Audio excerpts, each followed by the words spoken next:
Hi everyone, welcome back to my channel. So as you can see by the title, today I'm going to be doing a testimony video, and I'm going to try to be as open and vulnerable as I can be with this testimony, because there is a lot in my story and in my life that has happened that I do feel like can really resonate with a lot of people. And I feel like my testimony can show people that have been through the same things that if the Most High can get me through it, then He can get you through it too. And so, yeah, I'm not going to ramble on anymore. I'm just going to crack straight on with the testimony. But before I do, I just want to give a quick little trigger warning that this video will be going over the topic of abuse. It will be talking about a lot of things around that topic that may trigger some people. So if you feel like you may get triggered, then this might not be the right video for you. But if you feel like that is something that might be able to help you or might be able to give you a little bit of encouragement, then please do feel free to watch. But like I said, just want to give you a warning. I will be going into a lot of detail, and I don't want this to potentially trigger you. So please take that into consideration. Maybe pause and pray to the Most High if you should continue watching or not, if that is you. But yeah, without further ado, just going to crack on with the testimony. I have some notes down here, so if I am looking down, that's why. I'm going to start off with my childhood. So I was brought up in a Christian home. My dad never really believed in the Most High, apart from a small period of time in my early teens, but then he fell off. So it was actually my mum who brought us up in the church, in the scriptures, and to know the Most High. However, with that being said, although it looked like on the outside that we were this good, happy Christian family, it was not the case. Behind closed doors, it was a very different story. And the reason for that is because we were abused, me and my siblings. We were abused throughout our childhood. And so I'm the oldest of five. And yeah, we were abused a lot throughout our childhood. It was mainly me and my two sisters that received the majority of this abuse. My two sisters are, one's about a year and a half younger than me, and the other is a few years younger than me. So we're quite close in age, but we got it the most. And I'm just reading off my notes because I have got some notes so that I can stay on track with what I want to say, because this is quite a tough topic to talk about. And I've not actually openly shared this anywhere or with anyone else apart from my husband and a really good close friend of mine who has prayed me through a lot of stuff. But yeah, I'm going to try not to cry because I feel really emotional even just thinking about this and actually thinking about speaking about it. But moving on, you high will give me strength. Yeah, we were abused growing up. So there was a lot of physical abuse. We would get beaten, not just with our hands, which when I say we got beaten with our hands, it's like repetitively hitting. It wasn't just with her hands, but it was also with things like sticks from the garden, like bamboo sticks, spoons, and things like that. And it was called the rod. And there was a lot of scriptures, well, there is a lot of scripture that talk about disciplining your children with the rod, which actually I've come to realize in my adult years. The rod is actually a symbol of the Messiah and his teaching and his doctrine. And to discipline with the rod is to correct a child in the ways of the Most High, So it's not talking about a physical stick, a physical item. But we would get beaten with sticks. And there's also a lot of twisting of scriptures, a lot of manipulation, a lot of emphasis on obey your parents, which, don't get me wrong, I do agree that we are to obey them. However, when it gets to a point of you do the tiniest thing wrong, as all children do growing up, and as we're learning and growing as individuals, right, we make little mistakes. Any little mistake you make, it was deemed as being disrespectful, as not obeying, and we would get punished for that, and there was also a lot of emotional abuse, name calling, picking on me, especially me for my weight because I was quite big back then. And I got bullied really badly in school, and then I'd come home to being abused, and having to put on this brave face in front of people at church and stuff, acting like everything was fine. Um, and it really did take a big, massive toll on my mental health, a big mental toll on me emotionally. And it got to the point where I would just eat for comfort throughout my teenage years. And I did grow quite big. Like, I have pictures, and comparing it to what I look like now, I'm just like, whoa. Like, you can see how spiritual it all is, and how it links to like the spirit of gluttony. Like, everything can come in with these open doors to abuse. It is mental. But that's going to be either later in this video or a completely separate video talking about the spiritual aspect of it. But yeah, I was emotionally abused, about my weight, about what I was eating.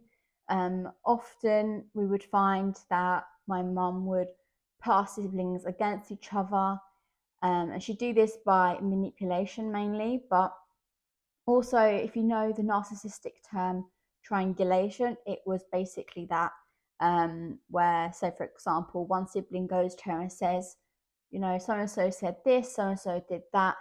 As a mother, you're supposed to deal with it, but instead, she would go to this other sibling and say, so and so said this about you, and then she'll say to the other sibling, so and so said this about you, and then it will put our siblings against each other, cause arguments, and it's basically just stirring the pot. There was a lot of gaslighting, saying things like she never did this, she never did that, that it's all in our heads, that we're too sensitive. A lot of comparison between the siblings. Mainly, I would be used as the golden child because out of me and my sisters, I was the only one that grew up to continue my faith, to, not do all these worldly things that they were doing. And oftentimes I would hear her say to them or to me, why can't you be more like Shannon? Or, I'm so glad that you're the normal one. And that as well also caused a lot of division within me and my sister's relationships. There was also a time where it was during Easter, because at the time, obviously, we were in Christianity, we were doing all the pagan festivals, right? But during Easter, me and my sisters were called to the living room, and we were talking about, the death of the Messiah. And we had to put our arms like this for a while, for a few minutes, just to kind of see the weight and like how our arms were starting to hurt, just to kind of like emphasize the struggle that the Messiah would go through. Fair enough. But personally, I wouldn't do that with my children, but whatever. The next thing she did was she took a nail and she put it into this part of her hand, like pressed it down really hard, not all the way through where it would pierce or make it bleed, but just enough for it to hurt, to cause us pain, to make us see like an ounce of what the Messiah would have felt like in that moment of being killed, being no, being killed. And just looking back on that, I feel so disgusted with how she went about that, like how she tried to demonstrate the pain of the Messiah, by doing something like that. It just makes me feel sick, like, and I just remember being a little child crying in that moment. Like, it hurt, but it just didn't seem to faze her that it was hurting. Yeah, it just wasn't a good memory. Yeah, there was just a whole bunch of abuse. I could go into so much more detail because so much did happen, but those are just a few of the things that did happen. Basically, to put it in a nutshell, the world would call it a narcissistic mother. And if you don't know about narcissistic mothers, I encourage you to go and look this up after this video, just so that you can kind of get a bit of an insight into some of the things, some of the traits, and yeah, you can just see it as like a bigger picture. But essentially that is what I grew up with, a narcissistic mother. Now, cutting to 2020, the lockdown happened, COVID, you all know what happened. And I took it upon myself in this moment to be like, do you know what? I'm going to use this time where I'm not working and I'm just stuck at home to dive into the scriptures, to look into the word more, to grow my relationship with the Messiah, because it's something that I had wanted to do for a while. And I thought this is a great opportunity to do that. And back then, TikTok was the hype. Like everyone was starting TikTok. I started doing TikTok and I did quite well on it and grew my account on TikTok to what it is now, which I've now actually deleted everything and started brand new because I feel like I need a fresh start. But I hopped onto TikTok. I started making friends with other believers, studying the scriptures. And then I came across a lot of information regarding Christianity, the name of the Messiah, about the laws, the Torah, as most people would know it as, and how the Messiah didn't do away with the law, and how he actually says that in scripture, but that we're to keep like the feasts and Sabbath and things like that. And I started learning so much stuff. And as people would say, go down a lot of rabbit holes. And I just found myself fascinated with these rabbit holes and just digging into it. And then I made friends with a girl on Instagram who also was doing the same, and she was learning the same things. And it was an incredible moment to just be like, wow, like so many people are being brought to this knowledge. This is just amazing. And then, yeah, I came to learn that the name of the Messiah wasn't the J name, and that the Most High had a name. And back then I was calling upon a different variation, which I'll put on the screen. But I no longer call upon those, which I'll get into shortly. But it was during this time I was looking for people on social media who were calling upon the same names that I was using, that I came to learn about. And that's where I found my now husband. We connected on Instagram, became really good friends. I added him into some group chats. We were just having community online. We would do Zoom calls, Bible studies. We would get together on Shabbats and do studies as well. You know, I remember there was one Christmas time we organised a study, and it was actually on a Shabbat as well, which is quite funny. It was a Shabbat, it was Christmas, and we were like, no, we're not doing the paganism. We're like gonna do Shabbat. We're gonna, you know, learn more about scriptures. And we had a study, and it was incredible. And I remember hearing him praying in that meeting, and I remember after the meeting going to my friend and being like, there's something about this man, I just can't put my finger on it, but there is something about him. And I remember my friend teasing me a little bit and being like, oh, Shanna's got a crush. But no, like I genuinely knew back then that there was something about him. And I felt almost drawn to him in a way that I can't really explain. But yeah, shortly after that, about a few months later, I think it was, he presented some information to us in the group regarding the name and the tetragrammaton, and how actually the tetragrammaton was linked to witchcraft, which I'm actually going to do a completely different video on this topic because it is so deep. It's going to need a whole separate video. But he brought this information to the surface, and everyone in the group, including myself, rejected it. We did not, and like we just couldn't see what he was saying. And it was quite clear looking back on it now that the Most High had blinded our spiritual eyes from seeing this information, because it just wasn't a time, especially for myself. I'm not sure about the others because I don't really talk to them anymore, but I know for myself it wasn't the right time for me to see the information or to receive the information. But long story short, we ended up losing contact with him. We ended up kicking him out of the group because it was starting to cause a lot of controversy, a lot of arguments, and it just wasn't peaceful. So we thought, you know what, let's just take him out of the group. This is me and my friend I'm talking about, because she helped me to run it. We're like, let's take him out of the group because this just isn't going to end well. And we ended up going our separate ways. And then about 6 months later, I was away in Birmingham on a business trip. I was in network marketing back then. And I was on a business trip, and it was actually when the Queen died, and the event closed early. Everyone started to leave because obviously of the news.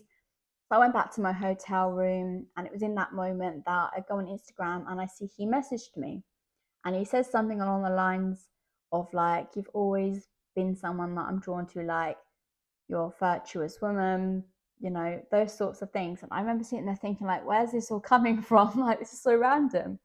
But I messaged him back, and we were just talking, and he asked me on a date, to which I said yes. Cut a long story short, we started dating. Now, our relationship actually progressed very, very quickly, which, looking back now, I do want to encourage anyone that is starting to date someone to really take your time with it, because it's not a process that should be rushed. And I don't feel like necessarily that either of us were rushing it or forcing it to be rushed. I do feel like it was definitely the Most High, because the things I'm about to share now, like, it could only be the Most High, because he got us both out of situations that were so dark. It just feels like it was right, like that it was the Most High that progressed things really quickly to get to where we are now. But anyway, so we started dating, and it was on one of our dates. I think it was like the third date, second or third date. We started discussing the name and the information that he had brought to the surface, and he basically showed me about the language and how to get the name that he was now calling upon, which was a link to the Tetragrammaton. And he explained it all to me, showed me everything. And it was that evening I went home and I looked into it myself, and I asked the set apart spirit to lead me, to guide me, to show me the truth, because I wanted to know the truth. Because at this point I had learned that I had been lied to over and over again so many times. And to be quite honest, I was fed up with it. And I was like, do you know what? I want to know the truth. I want to know the Most High's actual name. Father, just show me. Let your spirit show me and guide me. And he did. And I realized that he had been correct. Everything that he had been shown was correct. And he showed me that his name was Jehiah, that his son's name was Shahayasha. And he showed me all the stuff about the Freemasonry, the Tetragrammaton, everything. And it all just clicked and became so, so clear. And I remember texting him that night and being like, I've just worked it out myself. The Most High showed me, like, and we were just having an amazing conversation about it. And then it was about a few days later, he came to my area. We went on some more dates. And back then, he was very much, I want to say, he was a babe in the faith. He kept falling off quite a lot throughout his walk, and he had only really come to know the Most High during like this whole lockdown COVID situation. Well, I think it was after the lockdown, not quite sure, but it was around that period of time. And basically he was still drinking and he was still using drugs, which back then I wasn't actually aware of, that he was still doing those things. And he was also somebody that rejected the New Testament as well, which I came to find out, I think it was our fourth date when he came to see me that weekend. And I remember just praying for him so much, for the Most High to reveal, the truth to him, to reveal the New Testament is truth to him. And long story short, he did, and he came to start reading it. And I remember I ordered him a New Testament Bible online and gave it to him when I saw him next. And yeah, there was just so much answered prayer. And he started to get sober. He stopped using drugs. He stopped drinking. He actually got made homeless in this period of time as well. I think it was the same, that following week he got made homeless due to his drinking and his drug use. And he actually moved completely to my area, and we were seeing each other a lot more, studying together. And I do feel like this was definitely the Most High that made it happen so quickly, within like a month literally. Because if it hadn't, I don't think he would be clean right now. I don't think he would be following the Messiah right now. And he's always telling me, like, he feels like the Messiah, the Most High, used me as a vessel to help him onto the road of recovery, which all praise to the Most High that he did, and that he kept placing it upon my heart to just stay firm in faith and just to keep praying for him and be somebody there for him in the times he was going through, because there was a lot he was going through, which isn't my place to talk about. But me being there and just being someone that he can talk to ask for prayer for things, like, I really do believe that the Most High used me as a vessel to help him onto the road of recovery. But yeah, during this time of him moving to my area, I started to share things with my mum that I'd been learning, and I got told that I wasn't allowed to call upon the name that I had discovered in her house, and that it was all wrong. And I basically, at this point, for the first time in my life, stood up to her.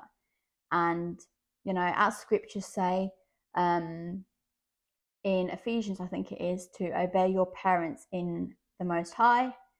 And obviously at that time, based on the things that I had learned about the deceptions of the Tetragrammaton, the deceptions of the name, and how the world has just taken his name and just put so much filth on it.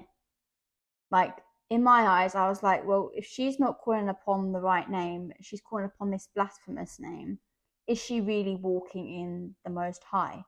And my answer was no, because I couldn't see the fruit.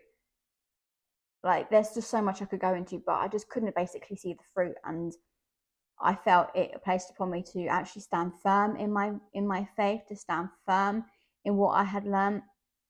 And I said, no, I'm not going to be prepared to do that. I'm going to call upon his name, because all throughout scripture we're told, I gave some examples. And it's also during this confrontational argument, I would say it was, I actually also said to her about some things that she had put me throughout my childhood, tried to, you know, allow her the chance to hold herself accountable for the way she had treated us growing up, and to maybe apologize, maybe make things right. But there was literally nothing. I was told that I was making it up, that it was in my head, that she never abused us. You sat there, put the waterworks on. I never abused you. It's all in your head. And even though I was sitting there in tears, bawling, telling her and recalling all the things that she had put me through in great detail, it was like a blank face, black eyes, and just that never happened. And it was at that moment in time I realized I'm dealing with something far more spiritual than I actually realized. But at that moment in time as well, she also just told me, like, if you're not going to be prepared to agree to my house rules, to not call upon that name, then you can pack your stuff and get out. And I said, okay, I'm going to get out. And I packed a small bag. I went to Lee, my partner's place, and I stayed there for the weekend. And yeah, a couple of days later, I went back, got my stuff, I moved in with my sister. And which, by the way, my sister actually lived a little bit further than where me and my partner were living at the time. So it was a lot quicker just to get to my partner for safety. Now, at this point in time, I actually cut contact with my mum completely, just for my mental health, my healing, my growth. But yeah, shortly after I had left, we started being in a group, like a community, for people that were calling upon the same names that we were. And it was all right for a while, you know, it was a lot of good conversations that were going on. But then a lot of things started to be brought up in this group that really put a spanner in the works, and that is extra books. Now, I've always been someone that has believed, since coming into the truth during lockdown, that there are extra books that were taken out of scripture. For example, Jasher, that is mentioned in scripture. You know, there are some apocryphal books that are legitimate, that can be proven to be legitimate through either being quoted in the actual canon or just being located in original manuscripts. But there were other books that were being brought up, such as the Book of Mormon, the Quran, the sealed portion, and the Third Testament, being four of the main ones. Now, my husband started reading all of these books. He purchased them, they were on the bookshelf, and I knew straight away that the Quran, no, not for me, never. And I've always believed that is false doctrine, and I will always believe that. As for the other ones, because they did mention the Messiah, although they used the pagan name, I was like, okay, I'll look into it. I don't really know much about any of them. I will look into them, and if it contradicts scripture, it's out the window for me. So I started with the Book of Mormon because my husband was reading it and he was like, this is this, this is that. And it was starting to kind of make a lot of sense. Like, oh, like it's actually exposing that, or it's exposing this. Like maybe it is legitimate. Oh, it quotes this from canon. Maybe it is legitimate. And I started looking into it. But the more and more I read, the more I was seeing things that just completely contradicted scripture and were out of line. And I stopped reading it. I left it on the bookshelf. So I'm not touching that anymore. And I brought it up to him. It did cause a little bit of an argument. And this is where our relationship started to go downhill a little bit. It was mainly due to these false doctrines. The Quran mainly was the main culprit, though, because when he started reading the Quran, I started getting spiritually attacked in the night.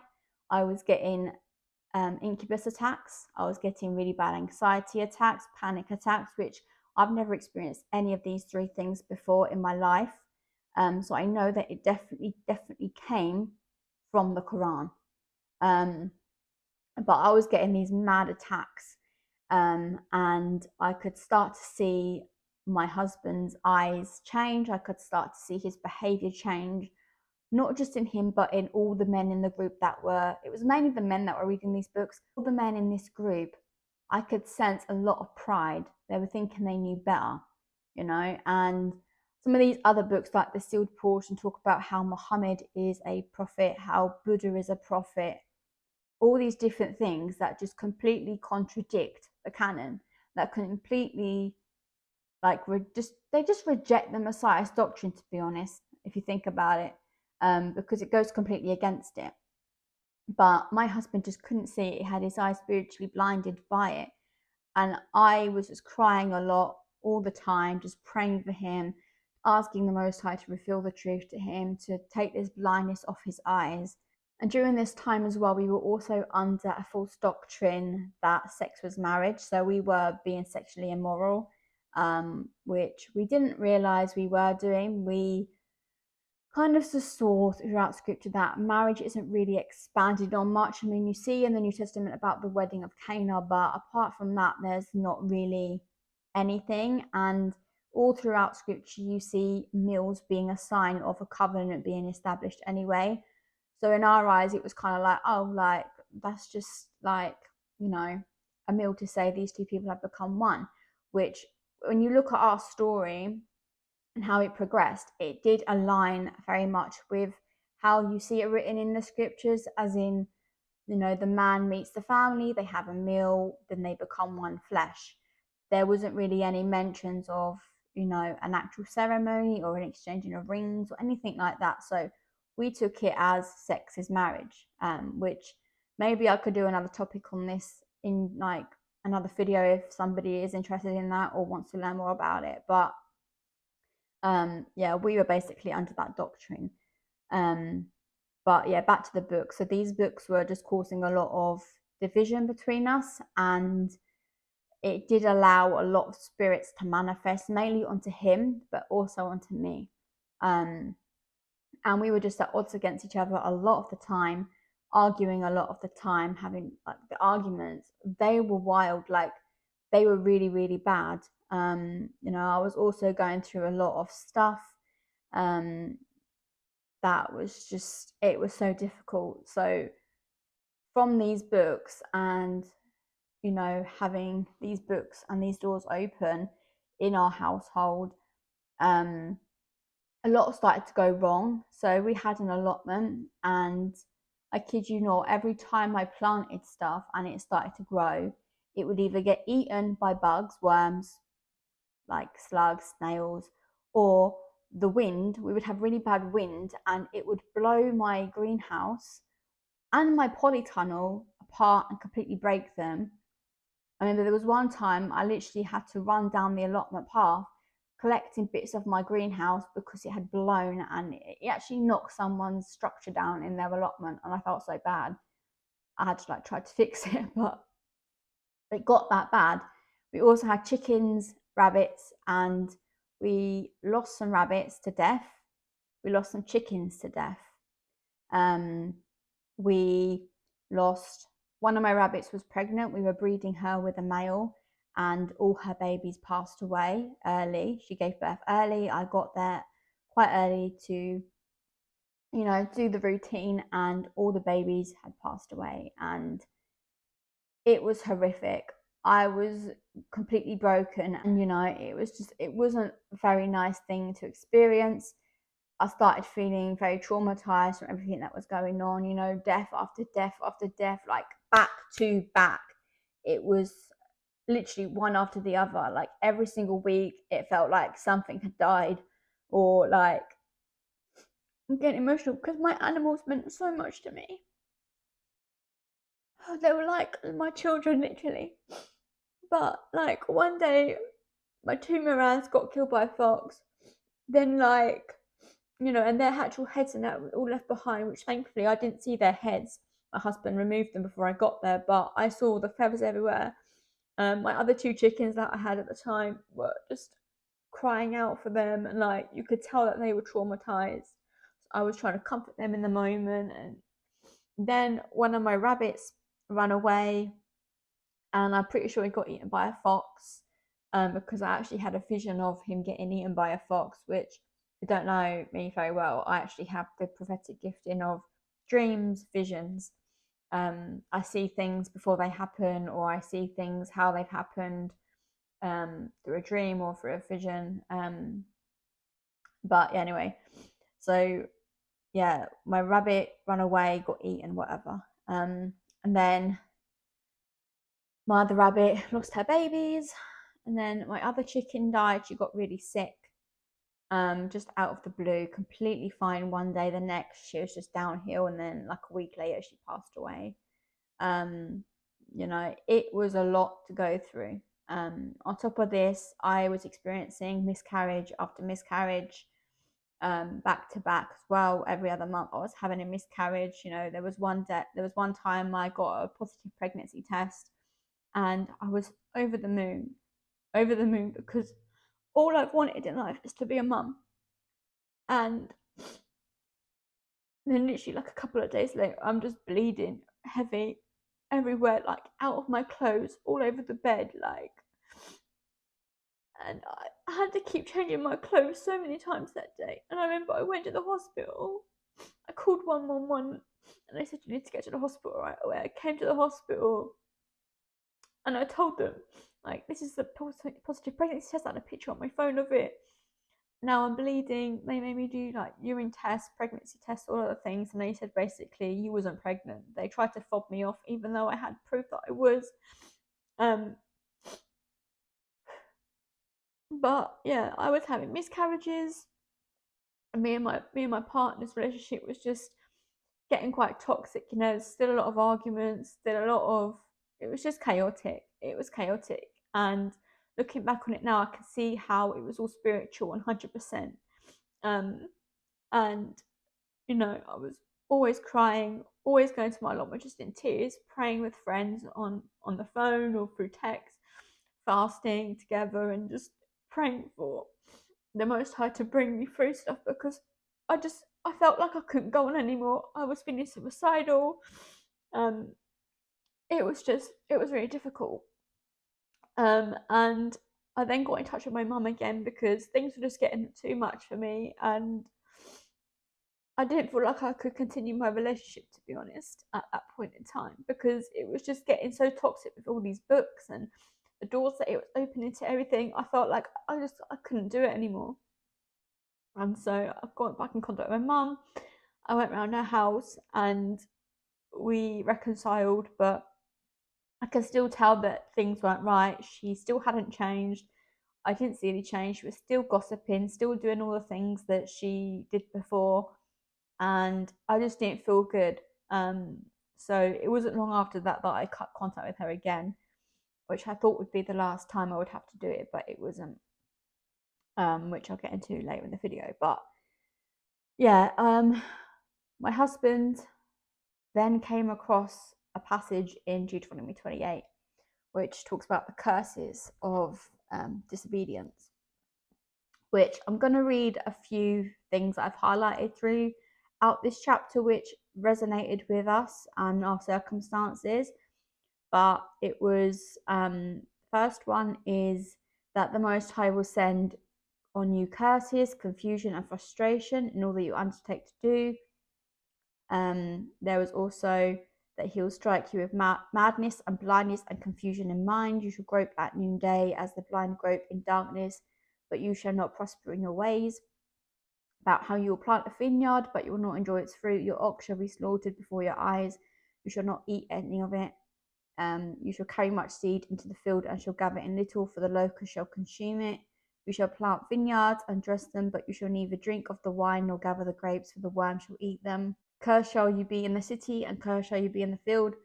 Cursed shall be your basket and your kneading bowl. Cursed be the fruit of your womb and the fruit of your ground, the increase of your herds and the young of your flock.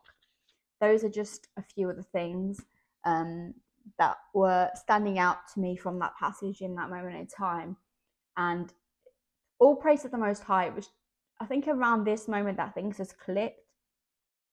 And especially for my husband, because obviously at that point I had completely renounced the book, stopped reading them, and I hadn't been reading them for quite a while at this point, but my husband still was.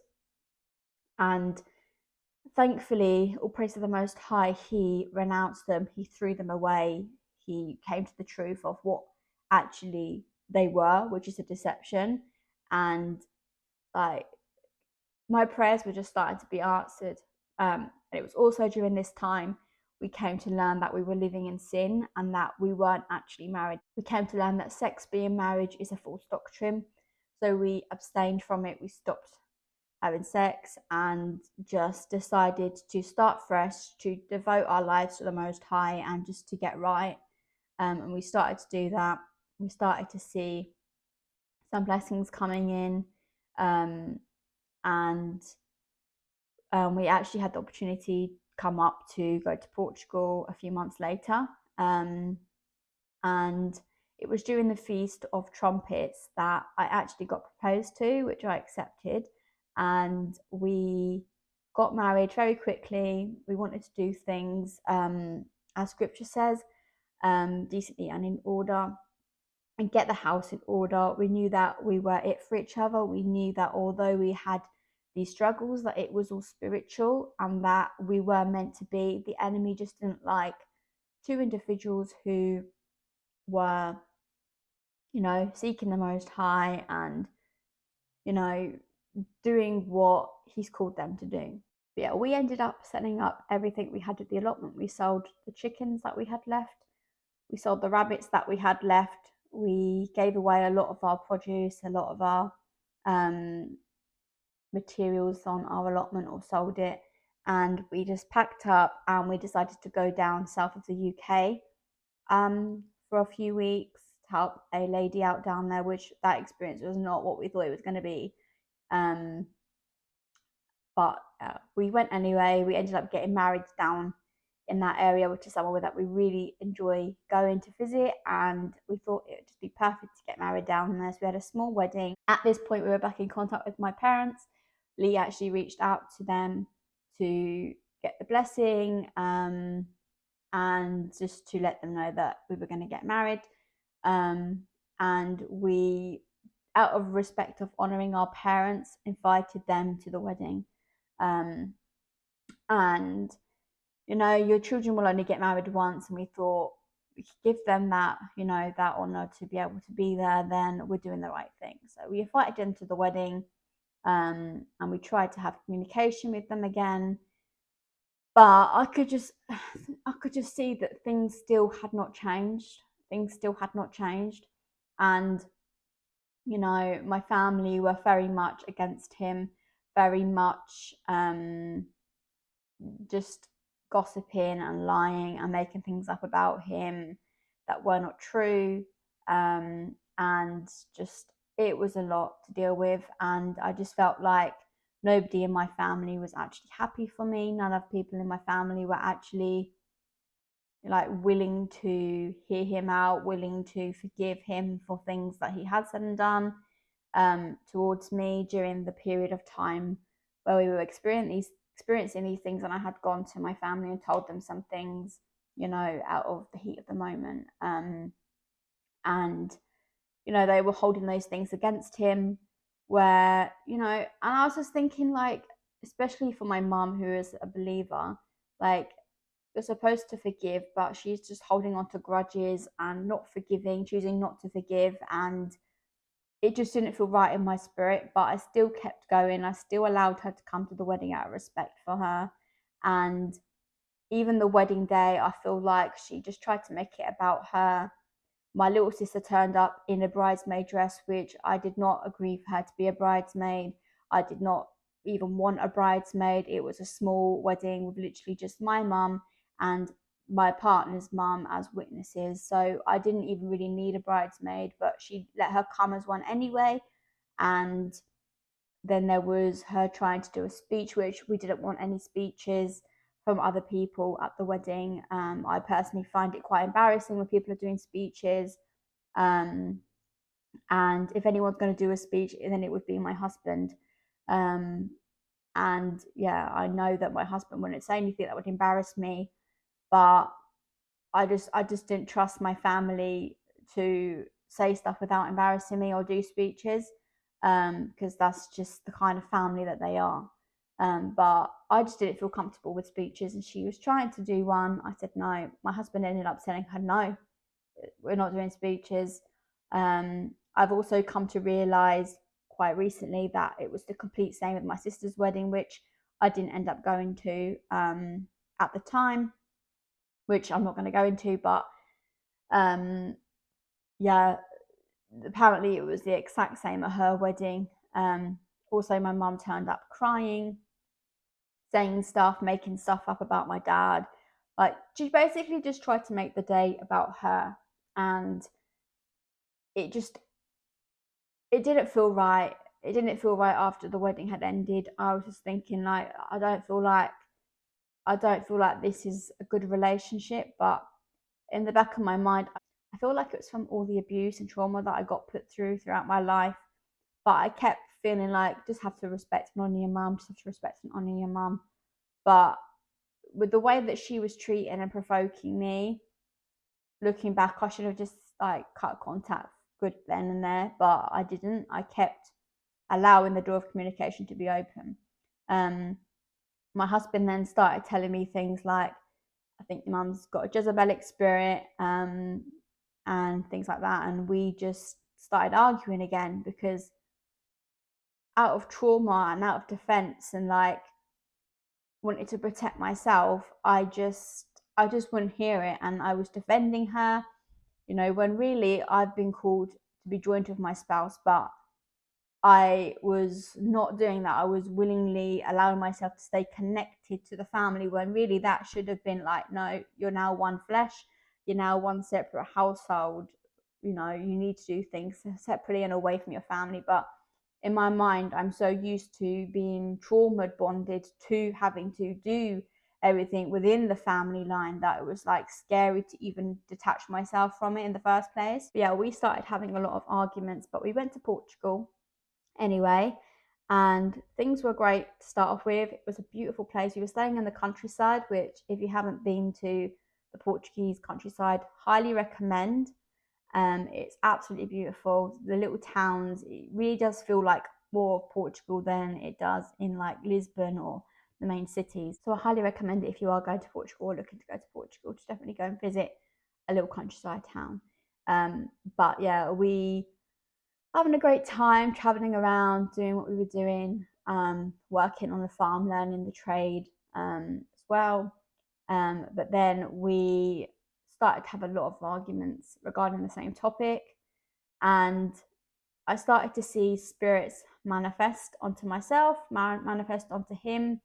There was one time we got into a really big argument, and like I could literally see that my husband had been taken over. Like, when I looked at him, his eyes were just jet black, and he was doing this weird snake-like thing with his tongue.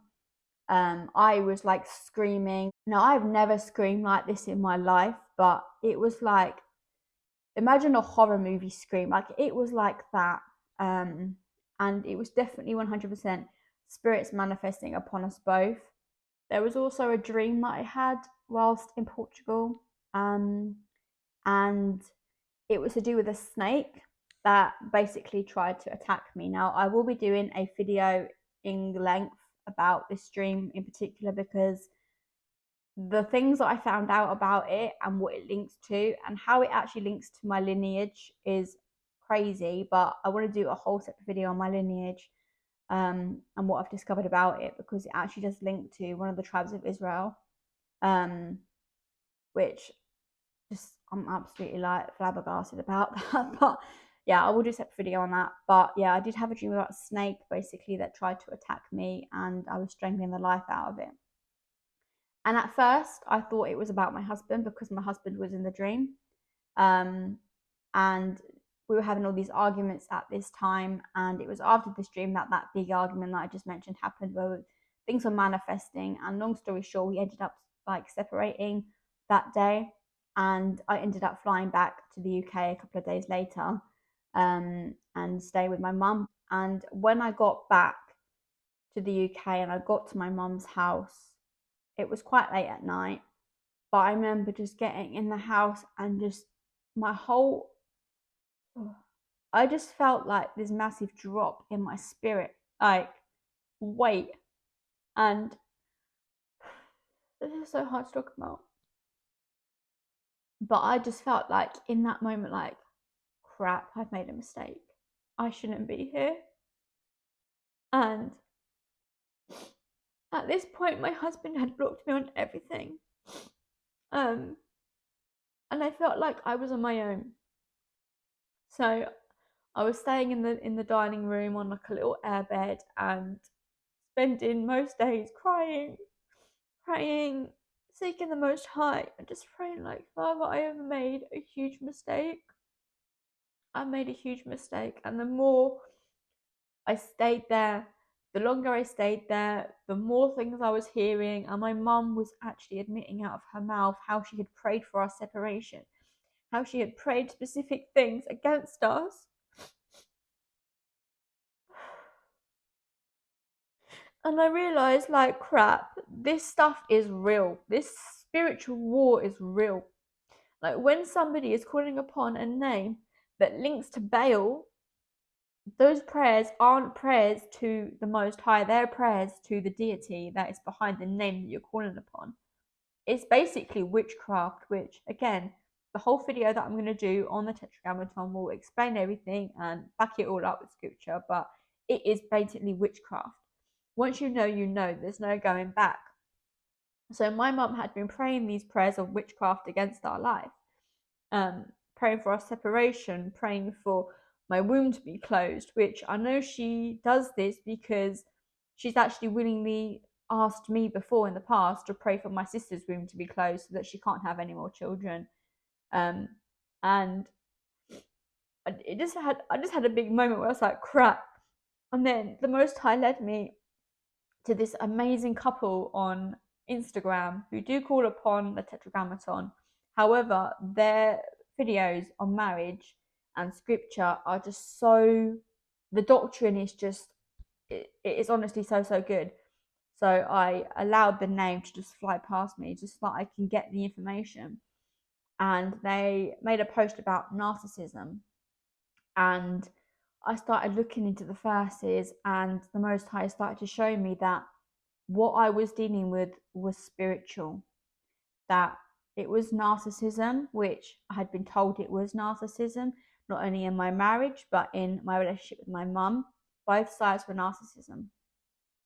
And he showed me all the spirits that are linked behind narcissism, which again, I'm going to have to do a whole nother video on it because it is so in depth that I won't have enough time in this video to talk about it all in that much depth. But a few of them, for example, are Jezebel, Ahab, and Leviathan. They're the three main culprits, but they open the door to so many other spirits, like legions upon legions upon legions upon legions of spirits. Like the list of spirits that are linked to narcissism is endless. And yeah, it's been a lot of hard work to actually get delivered from these, to break all the chains from these demonic strongholds. But yeah, I learned about all the spirits behind narcissism, and the Most High gave me my interpretation of my dream, being that the snake is my mum. It's linked to my mum. Now, he didn't show me anything else other than it's linked to your mum. The snake is your mum. And I actually have this dream book, which when I talk about the dream, I'll read from it and show you what the specific snake that I dreamt of actually means. But yeah, he showed me all these different things about narcissism, about my dream, just everything, and everything started to make sense. And it was in this moment that I thought, you know what, I'm going to fight for my marriage.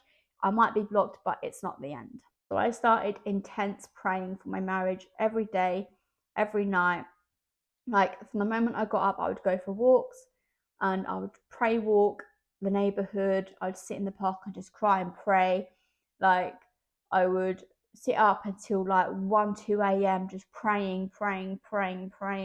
I wasn't really eating much. I was fasting quite a lot. On the days I did eat, I would have like one meal, and I would just be in my warfare element, and I was just praying that the Most High would reconcile us and bring us together. I was talking to a sister at the time on Instagram, and she said, Yahya has told me that it's not the end for your marriage. And she was speaking life over me, speaking life over my marriage, which I'm so grateful for. And she prayed with me, fasted with me, and like this sister really did get me through that time at my mum's. If I didn't have her, I don't know. I don't honestly know if I would have had the strength. Because on the days when I was really struggling and doubting and like, am I going crazy, or like, is this really the Most High's will for my life? Like, she was just there, she was speaking life over me. I'm so grateful that the Most High used her as a vessel in that moment. But yeah. Oh man, I didn't want to cry in this video. Here we are. Now, it was around this time that I felt it placed upon me to write him an email, to humble myself, to apologize that I was wrong, that I could start to see things that he was saying were correct regarding my mom, regarding the spirits behind her, and, just humbly admit that I was wrong. I wrote out this long email. I apologized, humbled myself, told him some things. I don't need to go into the depths of the email, but basically sent him this email, waited and waited, no reply. A few days go past and I get a text message from him saying he would like to call me. That same day, he sent my mum a voice note, basically cutting ties with her for good. It's over, that kind of thing. I go out for a walk to go have a phone call with him, and it didn't start off great. I think it was because he had just come off the back of cutting ties with my mum and he was still feeling some type of way. But then our conversation just started quite aggressive, quite like we were arguing. I ended up hanging up the phone. But then a few seconds later, I called him back and I apologized. And, I humbled myself again. Then he actually humbled himself, and we were able to have a beautiful conversation about everything. And, it was at this time that the reconciliation started to happen. And we realized we don't need to defend our points, do this, do that. Like, just sitting and listening to each other calmly and humbling ourselves before each other is so much better than trying to get your point heard. Actually listen to the other person's point of view and saying, okay, even if you don't agree, like, it's so much better and it gets you so much further in progress than trying to defend your point and being the one that's right, because we're not always right. You know what I mean? Like, you can't be right all of the time. Sometimes you're wrong, and it's okay to say that you're wrong. It's okay to admit if you're wrong. But yeah, we both basically humbled ourselves before each other, apologized and just heard each other out, and it was this point that we were able to reconcile and start the process of being reconciled together in person again. And we were doing calls most days, just studying together. We were praying and fasting together for me to get out of that house and for us to get together again in person. Our finances were very, very low at this point, so it was a real struggle. And my mum discovered that we had reconciled. I told her, like, I'm going to reconcile with him, we're going to sort things out. And I got told that I was a fool, called a load of names under the sun, and basically I was made homeless. She told me, you can get your stuff, you can get out of my house. Which actually, a few days prior to that, my husband actually rang me and he's like, I don't know why, but I have this really strong feeling that something is going to go down on Sunday. Something is going to go down on Sunday. And he had actually already booked his flight at this point to come back to the UK on the Friday. So a week later, I think it was a Friday, he rang me. Yeah. So it was like a week that we had until we were going to be reconciled in person together again. And he said, I really feel like something's going to go down on Sunday. I think I need to use the last of my money to book a flight for Monday. Like, you can't get a refund for the flight on Friday. I'm just going to book another flight on the Monday and come early. And I was like, okay, like, if you want to. Like, I was just happy, to be honest, that he was coming back a little bit earlier. Like, I didn't really think much of what he was saying. I was like, oh, you're gonna come back early, okay, like, cool.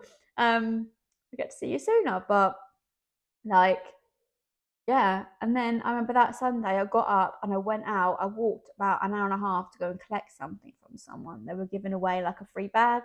I was trying to like get my luggage down into a smaller bag because my big suitcase, I didn't want to roll that around everywhere, right? So I got a little bag, like a gym bag type thing, for free. Went to collect it, came back. I left about 8 a.m. I came back at about 10:30, 11. As soon as I walked through the door, my mum comes charging in the room, shouting the odds, screaming at me. I was just like, oh, well, like, I've not even spoken to you today. Like, what the heck? And basically told me I need to get out of her house there and then. And the spirits were manifesting. I could see now, looking back, that all the generational spirits that have run throughout my bloodline that are linked to narcissism were not happy that I was breaking general curses of divorce, breaking generational curses of actually recognizing these spirits and being like, you know what, I'm going to be the one to break them. They did not like that someone was standing firm against them, and they were just manifesting on her so much. And this whole topic of abuse came up again, and I was told that it was all in my head and all this again. And I remember I walked to my dad and I said to him, Dad, question, don't want to get you involved in this, but there's not really any other way. Yes or no, did mum abuse us when we were growing up? And he said, yeah. He did. My dad confirm this to me, but a few days, no, the same day actually, my sister confirmed it, because when she had kicked me out, I took my stuff, I texted my sister and I said to her, Mum's just kicked me out, Lee's due to come back on, no, tomorrow. Am I okay to crash at yours for the night? She said, absolutely, yeah, sure, that's fine. I went, got the train, go to her house. I said goodbye to my dad and I said to him, Dad, I'm really sorry for getting you involved in that. I just needed to hear the validation that I'm not going crazy, that these things really happened. And I said, thank you for validating it for me. Now, me and my dad, we've never really been close. And I feel like the main part of that is because future me here. I've just been editing the video and discovered that my microphone died at this point. So everything that I said from that point onwards, could not hear a word of what I was saying. So here I am, gonna have to refilm the rest of this video again. But basically what I was saying was, me and my dad were never really close growing up, and I feel like it's because he never did anything about the abuse that was going on. I feel like he was too scared to stand up to her, because he was also a target for some of her, verbal abuse, emotional abuse, and yeah, that's a whole another topic. But I feel like he was just too scared to stand up to her. And also I feel like he was plagued with the Ahab spirit, which is a spirit that causes mainly men, but also some women, to just sit back and allow a Jezebel spirit in someone to control everything around them, and to control just everything basically. But yeah, me and my dad were never really close, and I feel like that is the main reason for that. But yeah, hearing the validation from him and my sister when I was at her house really did help me on the road to healing and growing out of that situation, and being away from it. Like, it really did set me up quite well, I'd say, because, like, you know, so I've heard that, I'm not going crazy, that these things really have happened, and it just helped basically. The next day comes round, I meet my husband at the airport, we reconcile, and it felt like we were starting all over again, just started dating again. Like, the same feeling I felt that day was the same feeling I felt on our very first date, and I feel like he could say the same for him. It just felt right, like a fresh start, a fresh slate. And at this point, we actually didn't have a permanent home sorted. I had literally, the day before, I believe it was, the day before, I had literally just secured us another workaway position in the UK, which is basically what we were doing in Portugal, living on someone's land, you know, looking after the animals, doing some gardening in exchange for a roof over our head and some food in our bellies for the week. So we did that position for a few weeks, and then we moved on to another position for another few weeks. And I just remember in this wilderness season, just feeling fed up with going from place to place, not really having any finances behind us, not being able to work, my husband not being able to get any work because we were like literally in the middle of nowhere for these positions, and there wasn't any work around. Plus we didn't have a car, we don't drive, we're on foot or public transport, which, if you're not familiar, the countryside, there's barely anything out there. So it was really difficult, and it literally did feel like we were in the wilderness. And I was crying most days, most nights, was praying for the Most High to get us out of it. We then secured a position with someone. We went to go to this position, long story short, there was a very last minute change of mind as we arrived and met her. But this lady, she was an answer to prayers, because the Most High must have put it on her spirit, but she gave us some money, and this money was enough money to get us to where we are now, and to get us a little bit of food for our journey and everything like that. So that night we stayed at a nearby airport that was in the area that we were at. It wasn't that far to get to for us, so we thought, let's just go keep there for the night. We know it's safe, we know we're going to be warm, so we did that. And then we were praying that night and seeking the Most High for what to do next, where to go. We've got this little bit of finance, what we're going to do with it, what we're going to use it for. And the Most High put on our spirit the place where we are now. And we thought, you know what, we both feel equally yoked about this place. We both feel peace about it. Let's move on faith and go there. So we literally there and then booked our coach to where we are now, and that day, well, the next day we left and came to where we are now. As soon as we arrived, we were able to receive quite a bit of money that was able to set us up for a little while. It was able to pay for us to get a hotel that night, and it was able to put down a week and a half's rent the following day on a room in a B&B, which was amazing. My husband also got an interview the next day that we arrived, and he got the job. He started working straight away. The following week, he got his first set of wages because it's a weekly paid job, and we were able to put down money for this place that we're in now, and it's incredible. The Most High has provided me with a space to grow my own food again. I'm able to bake and do things that I love and make me feel like myself. I feel so much more like myself. I just feel so much joy coming back into my life, just being able to do the things that I love to do again. We've just been working on ourselves individually and our walk with the Most High, ensuring that we are both walking in alignment with the Most High and His will for us, and that we daily apply the blood of the Lamb to our lives, and that we're not wavering off and allowing different doors to be open to things that are going to cause problems in the first place. We're also growing so much stronger in our relationship. We started completely fresh, and I've just seen so much growth and so much, just so much answered prayer in the last 2 months. It has been incredible, and I just feel so much more at peace.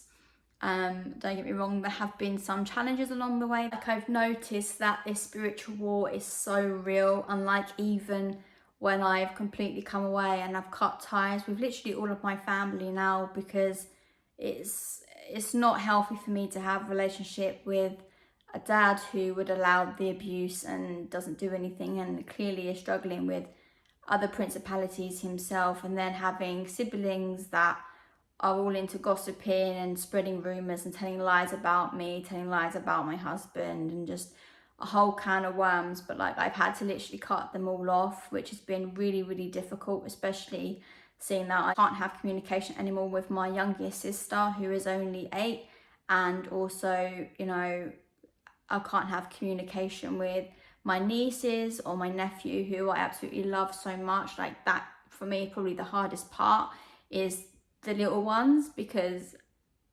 honestly I love them so much, and I would see them all the time and do so much with them. But at the end of the day, bearing your stake isn't easy.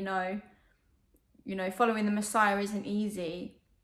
There are going to be times when you have to do things that are uncomfortable and difficult in order to be free and to walk in alignment with the Most High's will for your life. We have to endure. This faith isn't a walk in the park. There is a lot of endurance that you have to go through. And I heard a quote recently that really stood out a lot to me, and it's, sometimes you can't break generational curses without cutting off the generation before you that allowed those curses to enter in the first place. So for me, I was like, yeah, that just resonates so much with me. But yeah, anyways, I'm rambling on. Everything right now is just good. It's great. I feel so much more like myself, being able to do things that I love to do, like gardening and growing my own food and homesteading, and just, I'm starting a new job soon, and I'm in a really good place. Me and my husband are in a really good place. We're starting fresh, we're starting again, and it just feels like we're falling in love all over again. And I've started to see changes in him, and I feel like he started to see changes in me, and we're growing, and it's because we're walking in alignment and we're walking in accordance with the Most High's will, and we're like this instead of this. We were going astray into different paths, but because we're now like this, and Yahusha is the rock that holds us together, that's the way it has to be. And no relationship in this world can work or survive if you're not together with the Most High in the center. It's not going to work. But yeah, rambling on. Hope you enjoyed this video, and very quickly before I end it, I do want to just say that if you are somebody that's watching who is currently in a really abusive relationship with a spouse, or even a family member, do not feel afraid to walk away. Do not feel afraid to get help or ask for help. There is help out there. Please do not take this story as it has to be the same for you. This is just my personal story, my personal testimony. Everybody's walk and everybody's journey and experiences are completely different. This is just mine and me sharing what I've been through and my testimony, because I know that there is deliverance from experience of this, that when you're dealing with a narcissist, there can be deliverance, but it takes both people in the relationship to work on themselves, to be open, vulnerable, admit when they're wrong, and to seek the help and deliverance from the Most High to, alleviate themselves from the spiritual bondages of narcissism and that come with narcissism. If you're in a relationship where an individual that you're either with, married to, dating, whatever, or even a parent or family member that you feel like you're in bondage to or bondage under, if they're not willing to do the work, if they're not willing to admit their faults and to get deliverance and healing, then please do not feel like you have to stay with them. The Most High would never want you to stay around in a relationship like that. So yeah, please do get help. Please do, seek help if that is you. Don't take this testimony as it has to be the same for you. Can the Most High work things around? Absolutely, because he's done it for me.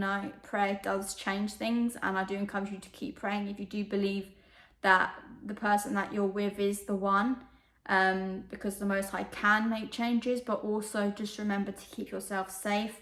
And if you need to separate yourself for a period of time from this person while you pray for the healing and allow the Most High to do the work, then please do that, because as you can see from my story, I had to do that, and if we didn't separate, then I don't think we would be where we are now. And yeah, just wanted to give that last little bit of encouragement, just in case there is someone watching this that is thinking that, and they're not generally in a safe place. I would never want you to put yourself in a situation where you're in danger. But yeah, I just wanted to end it with that and make that very clear.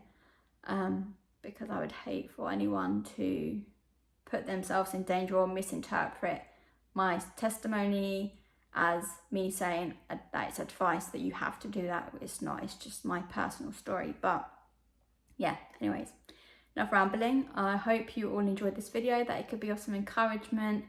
Yeah, the Most High changes things. He's just incredible, and walking in obedience is so important, because when you don't walk in obedience, that's when it's crazy. But yeah, I hope you all enjoyed this video, and I will see you all in my next one. Bye.